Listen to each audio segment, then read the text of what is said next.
When you wake up and get ready for work, what is the first thing that you think of? Do you get super excited? And are you feeling energized to see the people that you work with? Or are you one of those people who just snoozes their alarm and are just really dreading the thought of getting out of bed? There are so many articles out there sharing why people are getting out of their jobs and quitting, and it's for quite a multitude of different reasons. So there's been an article of the Great Resignation in the UK, and it shows that 20% of people are planning to quit soon. And also there's another one where they show why people are quitting their jobs, and it ranges from people having a lack of career development, or they don't get compensated enough, they have uncaring or uninspiring leaders, they have a lack of meaningful work. So most of these come down to three main things. Firstly, forgetting your purpose in your career. So sometimes you start feeling numb or you start feeling jaded. Secondly is the lack of value in the company. So then you start losing your sense of fulfillment. And then thirdly, you also have the lack of support around you. And this could be financially or even mentally. So let's talk about the first thing, and that's where you become very numb or very jaded at your work. So when we go to work, we have an intention, like a goal. And to put it in simple terms, an example would be a caveman.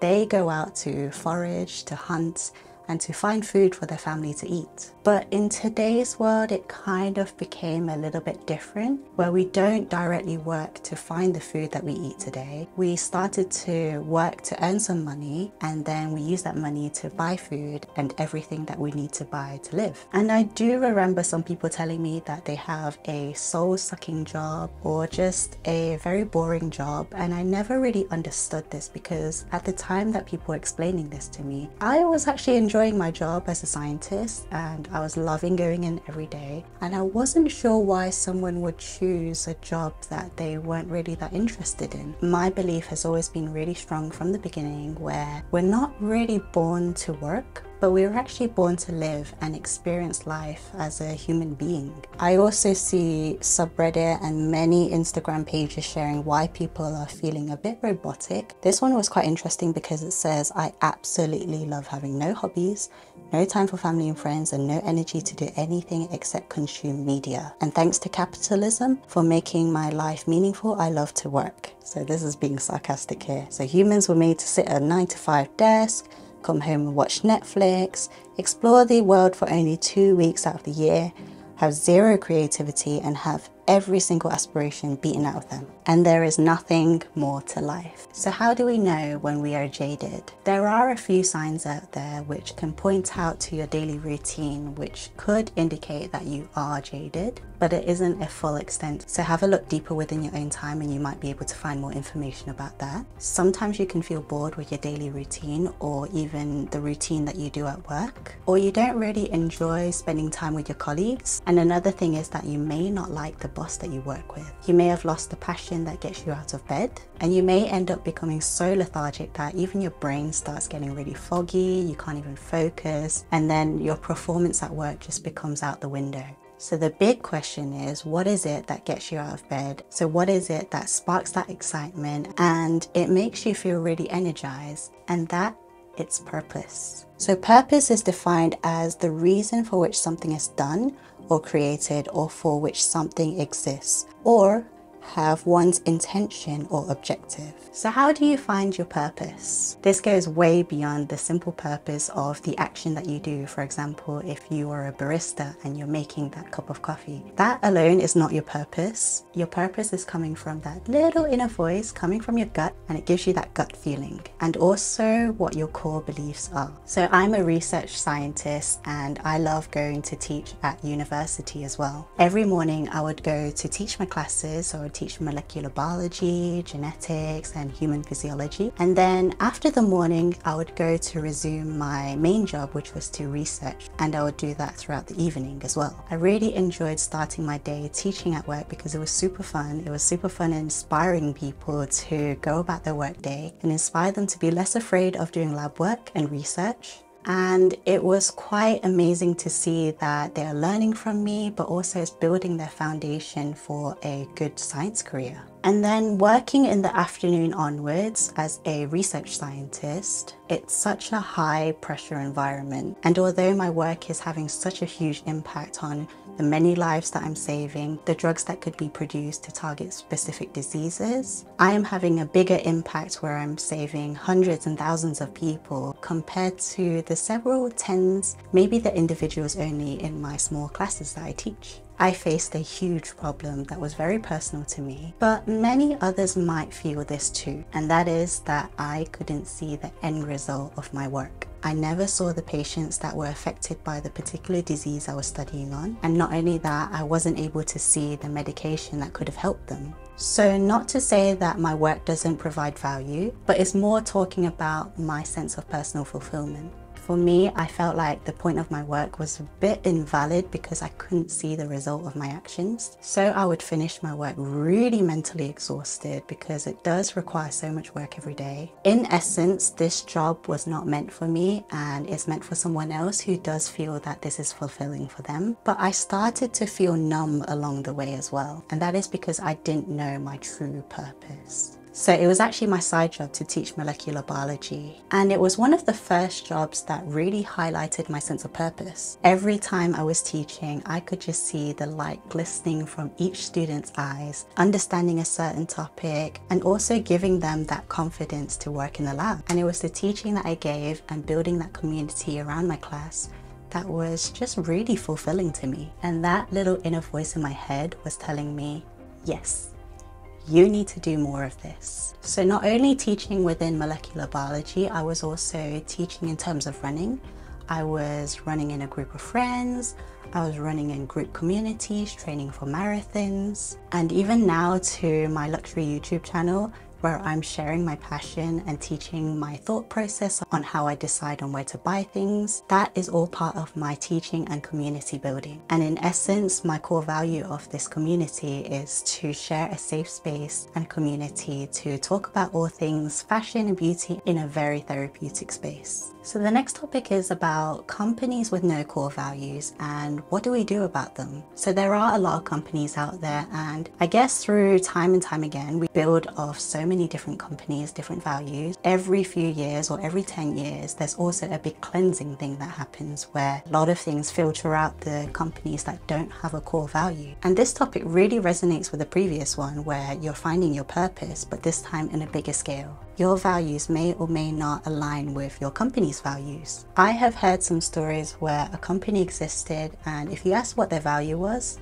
they have no idea. And if you reword it, they didn't know what distinguished their company to other companies in a similar field. So in essence, if you start a company or you start your own self-brand, it's quite important to find the core value of your company. Just the same way as, for example, Apple and Steve Jobs, they didn't always have the best computers or phones or laptops or tablets. But the thing that Steve Jobs won over so many hearts of the world was that he had a core belief, and that is to build trust within his company, his people, and his whole community. And that is the reason why so many people gravitate towards Apple products, because of the environment they're in, the people that they talk to, the service that they give. And that is why, even though you don't have the best products in the world, if you have a core value, it is so powerful. Now going back to you, when you join a company, what are the values that you look for? And if you see that your values and the company values, if they align, that is something for you to think about, and I will let you do that in your own time. So the next thing I want to say is about support, and there has been a lack of support, whether it's financials, and a lot of the time is also mental as well. And this is a huge topic because when we go out to work, there is so much noise out there and there's so many people trying to get that limelight. It's pretty difficult to notice. So starting off with the financials, this one is more obvious and well reported in the world around us because a lot of people talk about this work. A lot of people talk about having a shortage of doctors, shortage of teachers. Others may not get the same amount of funding as other particular jobs. So this post was quite interesting because It says there's no teacher shortage. There are thousands of qualified, experienced teachers who are no longer teaching, and that is because of the shortage of respect and proper compensation for teachers, allowing them to actually teach. This doesn't just apply to teachers alone, it applies to doctors as well, because coming from a medical field, I see this more often. And it was quite interesting to see because these are very important roles, and because they're having a shortage of them, they are obviously highlighting the problem. And for most of us, where there's a lot of living costs, food costs, petrol costs, the standard of living is just going up so high and our salaries are just staying the same. This kind of results in us pursuing a career, but it ends up not being that feasible because we can't afford to have that job to live a normal lifestyle. So moving on to the next point about mental health, going back to the thought about getting that limelight in the midst of all that noise. We're working so hard that we work overtime, because at the time nobody was working overtime, and to get noticed, that was a thing that got the boss's attention because you're getting more output out of your work. But it's kind of shifted so much that everybody's doing it. In this Forbes article, it says employees are working an extra day of unpaid overtime each week. How come you never take sick days? And it says my mental and physical health are so poor that I find it difficult to distinguish any particular day as sick. I fear I only rest when the choice is no longer mine. We're working to the point where we don't take our sick days. Sometimes our sick days can be a bit more like we're taking it out of guilt. And then this one says, maybe if I work hard, go above and beyond, never use sick or vacation days, the company will notice and appreciate. And that is pushing the limit of what a human being can normally take. And this impacts people who have health conditions, different stages of their lives, whether they're going through pregnancy, they had a miscarriage. So I've personally gone through a similar situation like this, where my grandmother was really struggling with her health. So I flew back, and because she was having a degenerative brain disease, she was really sick and struggling, and I just had to physically help her. And because with these things, you don't know how long these are going to take, and I had to request more time off. But the response that I got was quite shocking from the previous supervisor that I had. And he questioned why I was helping out my grandma and why it shouldn't just be on my mom or my dad. And he just told me to just come back. You won't be able to concentrate because your parents should be the ones to deal with it. And I was absolutely shocked with that response. And to be honest, when this was said to me, I was actually very content with the decisions that I was making at the time. And after he said that, I was literally ready to quit my job, because no job is worth more than the life of my family. And luckily, this was not my primary supervisor telling me this. And he was actually really nice to tell me that I can take as much time as I need, and then I can come back when I'm ready. But this is a really big example of what the current world is around us and what people would say to you in the world that we live in. So this is another case study where it says, I got written up for not meeting my company standards 1 week after coming back from a miscarriage leave. I asked not to be put into this position, but I'm still tired, fatigued, both mentally and physically, and I get out of breath really easily. So that alone is really shocking. And I think for the higher ups in this kind of work environment, and especially when a company grows so big, you tend to easily forget that people who work in any career have feelings. And that is what makes us human beings. So the next thing I wanted to talk about is how the pandemic even shifted how our mindset has changed in our work and life balance. This comes from an article from the Route 50, and it says the top reasons workers gave for quitting, and that is toxic company culture, low salary, poor management, and lack of work-life balance. So those were the major ones that people reported. And the other reasons included no remote work options, burnout, no flexible schedules, limited advancement opportunities or career progression, and no benefits or poor benefits such as health insurance, and also limited personal time off or sick leave. And this article says everything else became secondary. The real reasons people are changing careers during this pandemic. As COVID restrictions ease, millions of workers are realizing that old ways of earning a living aren't tenable anymore, and they're just rethinking their entire career path. Before the pandemic, we were all kind of in this really fast-paced world, and we just kept going to work.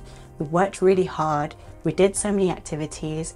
We went to have an after-school gym class, outdoor exercise. It was very, very intense. And even in companies, when they released certain products, they came out with seasons and seasons and different new releases, and it was very, very overwhelming. Not just the luxury world, but it's in absolutely everything. Another thing is individuals are evaluating what is important and fulfilling to them, and that may mean a career change. And I think for me, that's something that is kind of my ongoing issue right now.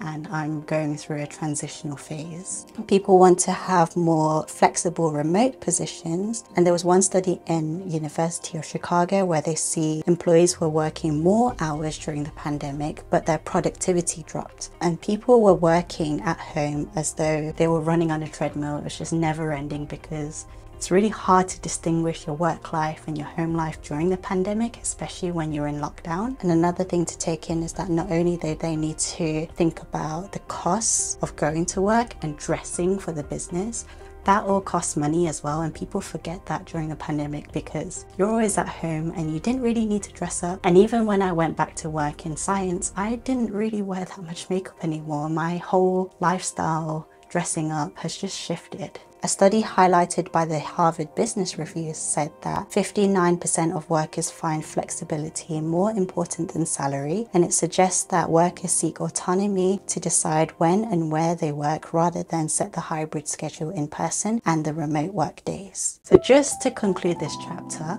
so far we've spoken to highlight the current world that we live in today, where some of us are just forgetting our purpose in our career, leading us to feel really numb, feeling really jaded. Some may find that there is a lack of financial or mental support, or just highlighting the very important core value within each company, which some may not even have any. For me, I believe in growing a safe community for us to all talk about anything and not feel that you're judged in any way, especially the way that society judges us for quite a lot of things. There's so many rules, so many different things that just make us feel really trapped. I would also like to point out that the value that we identify with ourselves, I would like to address that this value must align with any job that I apply for. And also, if I wanted to create a brand or a company, then that has to align within that building. So my question for you is, what are your core values that highlight the unique purpose that you are going to be giving? Comment down below and I will see you there. Bye.